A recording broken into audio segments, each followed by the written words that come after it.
Prajwal seeds company వారి angel అండి. ఇది ఏంజిల్ 1166 అనే వెరైటీ. 1166 అండి. ఇది వచ్చేసి వైరస్ టాలరెంట్. ఈ కాయ చూడండి ఒకసారి ఎట్లుందండి. ఇది బాగుందండి. ఏమనిపిస్తుంది ఈ వెరైటీ? నెంబర్ 1 ఉందా? ఏం పేరు మీ పేరు? హనుమంతరావు, ఆర్లపాడు.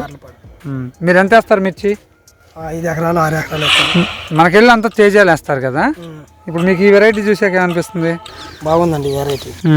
అసలు ఈ చెట్టు చూడండి, కాయ ఎంత ఉందండి, ఆకు ఎంత ఉందో కాయ ఎంత ఉంది, ఆకు ఎంత ఉందో కాయ ఎంత ఉంది. ఇది పత్తి వేసే కంటే ఇది వేసుకోవటం బెటర్ అంటున్నాడు. పత్తి అయితే పత్తి ఖచ్చితంగా ఎంత తరుగు నేలలో కూడా ఇది కాసిద్ది. కాయ కోసే కొద్దిగా ఇంకా ఎదిగిద్ది వెరైటీ. ఇట్లుంది. ఏ మండ చూసినా కూడా పిచ్చి కాపు ఉంది కదా. 40 క్వింటాలు వచ్చింది. ఫీల్డ్ కూడా తీసి మనం వీడియో పెట్టాము, ఫీల్డ్స్ పెట్టాము. గుంటూరు జిల్లాలో టాప్గా మంచిగా అమ్ముడుపోద్ది. ఇప్పుడు కాయ కూడా మీకు ఎక్కడ డ్యామేజ్ లేదుగా.